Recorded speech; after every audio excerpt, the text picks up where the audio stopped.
Olá, queridos amigos! Nós estamos aqui para dar continuidade, então, ao nosso ciclo de vocações, falar sobre as vocações, como que se dá também um discernimento vocacional. A partir das perguntas que vocês me enviam, também vou formulando aqui os nossos conteúdos para a gente trocando ideias, porque realmente é um pouco difícil esse processo de discernimento vocacional, o que Deus espera de mim, o que eu devo ser, o que escolher. Então nós precisamos mesmo estar aí muito unidos, né, para fazermos juntos esse processo de discernimento.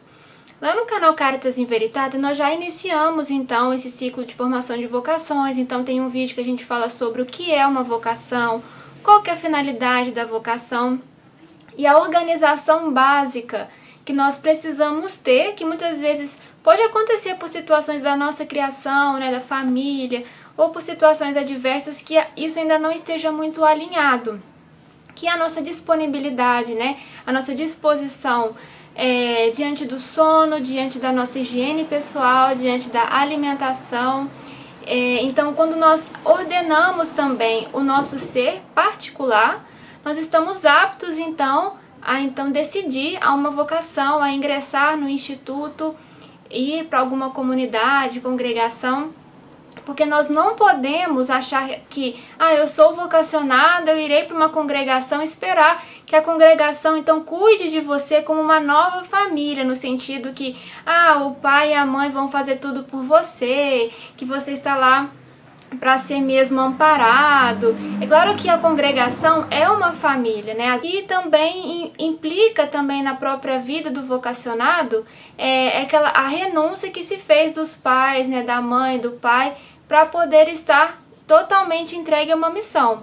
Mas é importante nós sabermos que quando nós vamos para uma vocação, nós vamos para nos entregarmos, para entregar também Jesus ao mundo, né? Jesus àqueles que vêm a nós, mas saber então que nós precisamos estar então estáveis, né? Diante também daquilo que são as nossas ordens particulares.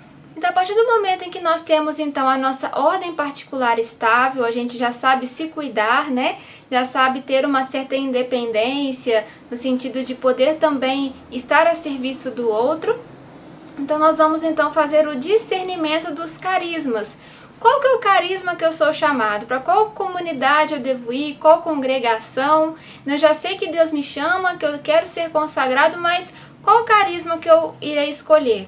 Foi uma pergunta, inclusive, até de uma moça evangélica, né, que me fez essa pergunta, que ela tinha essa dificuldade de entender quando nós católicos falamos sobre os carismas, né, porque para a dimensão evangélica, eles pensam que o carisma é aquilo que está na palavra, né, de São Paulo, né, que diz lá em 1 Coríntios 12, os carismas do Espírito, e que é muito também vivido nos movimentos da renovação carismática, né, que são os dons de milagres, dons de profecia, discernimento dos espíritos, que sim, de fato são manifestações do espírito. Os carismas, quando nós falamos carismas de congregação, carismas fundacionais, nós falamos que o carisma, né, o que significa a palavra carisma? Vem de caris, que significa graça. Então, é uma manifestação da graça de Deus diante da resposta de um determinado tempo. Então, o Espírito suscita um carisma para responder algo diante de uma realidade. Então, por exemplo, o carisma franciscano de São Francisco de Assis foi um carisma que se suscitou na igreja em resposta a uma realidade que a igreja vivia, né? Que era uma purificação que era necessária diante da vivência dos bens materiais. Então, São Francisco vem numa radicalidade do carisma, vivendo então a pobreza, né? Então, esse diagnóstico que vem, né, através do carisma franciscano, e hoje o franciscanismo é a maior família espiritual da Igreja Católica, né? Então, muitas ramificações, depois tem os capuchinhos, né? Todas as ramificações que vêm da família de São Francisco de Assis. Ou, por exemplo, a Reforma do Carmelo, em Santa Teresa d'Ávila e São João da Cruz, que também foi uma resposta a um tempo em que aconteceu a Reforma Protestante. Então, a igreja estava num momento de divisão, de muita dificuldade também. E aí Santa Teresa d'Ávila diz, o que nós podemos fazer diante de uma ruptura da igreja? É viver com radicalidade os conselhos evangélicos.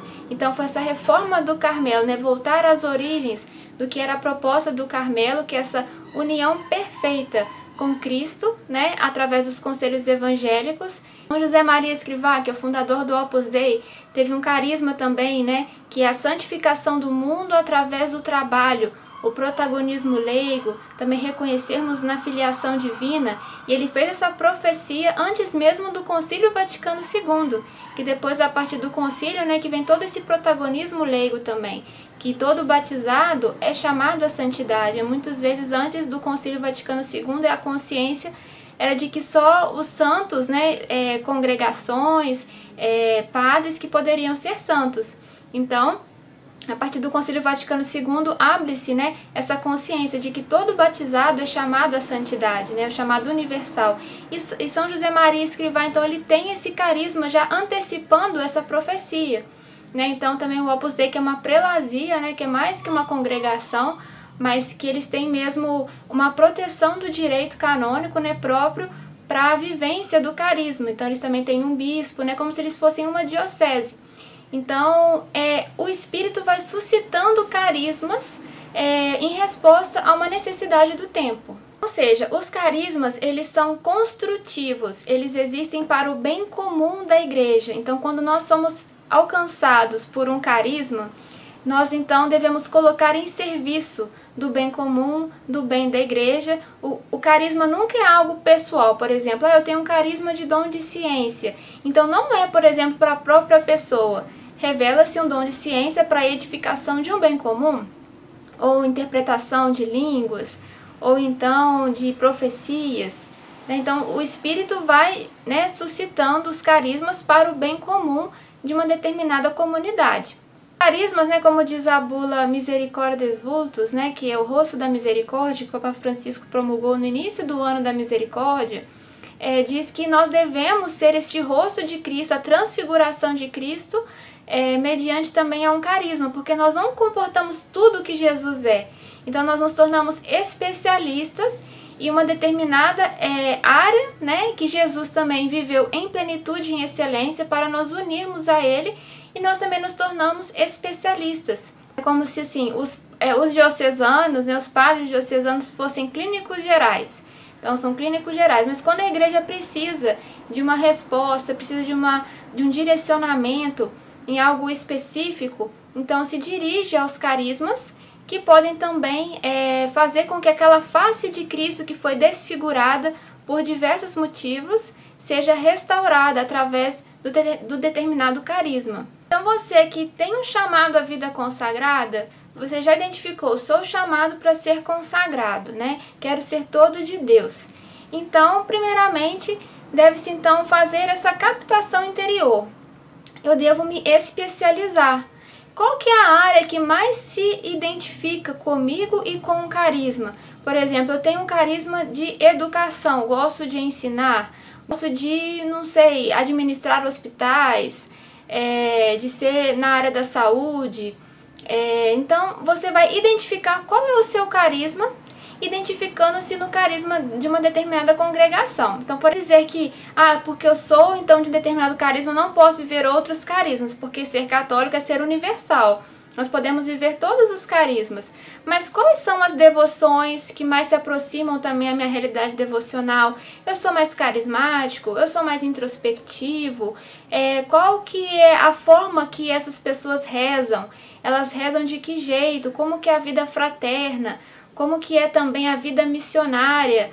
Eu me identifico com esses valores. Eu quero também ser missionário, por exemplo, de um dia ir para fora do próprio país e enfrentar outras culturas. Ou não, eu quero mais uma realidade de estabilidade, né, de viver uma vida mais estável para poder também ter uma progressão de estrutura para a espiritualidade. Ou não, eu gosto de desafios, de encarar novas realidades, que eu possa me desafiar e também ir me quebrando, me amoldando para desenvolver a minha espiritualidade. Então, é preciso então fazer essa identificação de qual especialização você é mais chamado. A vida consagrada, ela sempre se apoia nesse tripé, que é a vida de oração, a vida fraterna e a vida missionária. Então, é muito importante que essas áreas sejam muito bem perceptíveis para aqueles que são os candidatos de um carisma. Então, a vida de oração, é muito importante que se identifique com a vida de oração. do instituto, da congregação, porque a partir da vida de oração fecunda-se na vida fraterna. E tendo uma vida fraterna, né, igual a palavra nos diz, olha como eles se amam, né, como eles são, todos são um. Então, quando vivem essa espiritualidade que todos podem ser um, né, e não é numa divisão, mas todos são um, então aí consegue-se a vivência da vida fraterna, ver que é um carisma autêntico, e desse carisma autêntico, então se estabelece a vida missionária, né? A partir do momento que você se identificou com o carisma, né, com a forma como que eles rezam, a missão, a vida fraterna, né, você identificou que essa casa busca a perfeição, essa casa busca a santidade. Então, a partir disso, é necessário que você tenha coragem, né, porque você tem que ir atrás. Né? Então, ir atrás da congregação, querer participar das palestras, querer participar dos momentos formativos, estar junto, às vezes, de um momento fraterno com a comunidade, identificando, né? Saber que a comunidade está te conhecendo, mas você também está conhecendo a congregação, né? Porque muita gente pensa assim, não, eu tenho que fazer de tudo para que eles me aceitem. Mas é como se fosse um namoro, né? O namoro pode acabar, não tem nenhum problema, até o noivado pode acabar, você já está na comunidade, perceber que não era aquela comunidade, mas também tem essa consciência que você está conhecendo a comunidade, para quem você está entregando a sua vida. Né? Como diz Santa Teresa d'Ávila, né? É justo que muito custe o que muito vale, né? Porque nós não entregamos o que resta, o que sobra, mas nós entregamos o nosso tudo. Você está indo para uma vida, entregando a sua vida, tudo que você é, né? Filho de Deus, né? Toda a dimensão da sua sacralidade, para entregar-se a uma missão, a uma comunidade para Deus, mas mediante sim a um carisma. Então, é algo sério, né? Não é pouca coisa, você não é pouca coisa, né? Então, também lembre, né? Como que você também tem se identificado e como a comunidade identifica com você. E não tenha medo de, em qualquer momento do processo, você vir a terminar, né? Terminar um namoro ou terminar até mesmo um noivado. Então, esse processo é muito importante também, dessa coragem, né? Também de querer se desprender, se despojar, também ser humilde, ser também dócil, aquilo que são o aparo das arestas, que muitas vezes a gente tem dificuldade, para a gente se educando também e amoldando aquilo que é a realidade da própria comunidade, da própria congregação. Então, que você teve esse processo de coragem, que você então vai para a comunidade, vai começar o aspirantado, né? O noviciado, depois o voto temporário, a renovação dos votos temporários e depois o voto definitivo. Então, em média, faz-se um consagrado por 10 anos, né? Não é algo assim da noite para o dia. Então, realmente demora muito tempo para que haja mesmo uma vida consagrada. Então, depois que tem essa coragem, inicia-se o processo formativo, um acompanhamento vocacional, direções espirituais, leituras espirituais, e esse processo também é que vai auxiliando, vai ajudando a discernir, né, se é aquele mesmo carisma e permitir que o carisma também seja fecundado em você, porque o carisma, de fato, ele está no fundador ou na fundadora. Então, os fundadores, eles portam um carisma de fundação. O Espírito Santo confiou neles um carisma e eles, então, têm este carisma neles.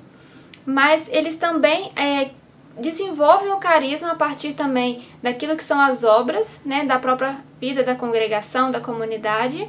E aí, aqueles que forem se sentindo chamados à vivência daquele carisma, vivem então em conformidade com o carisma de fundação. Então é muito importante também esse espelhamento nos fundadores, ser fiel ao carisma de fundação.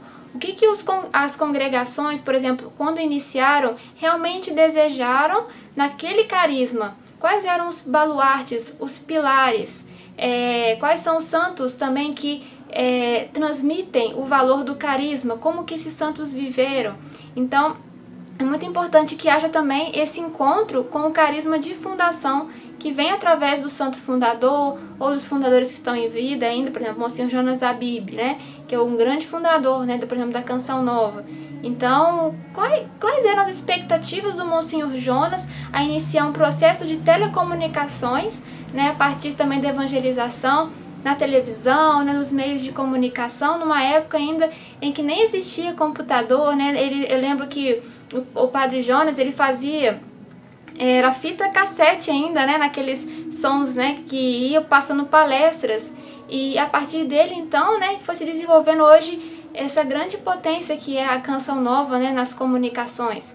Então, qual que era a intenção inicial do Monsenhor Jonas nessa evangelização? Então, é muito importante estar em conformidade com o carisma de fundação, porque muitas vezes podem acontecer situações dentro da própria comunidade, né, do carisma, em que muitos possam se perdendo, né, por outras realidades, mas esquece mesmo daquela origem que o Espírito Santo suscitou, porque se uma obra não fosse do Espírito, ela não vingaria, né? Mas quando vinga, né, no bom sentido de essa vingança inversa de pagar o mal com o bem, né? Então tem-se uma obra de Deus, e então é muito importante também alinhar, né, o coração com o próprio coração com o coração do fundador.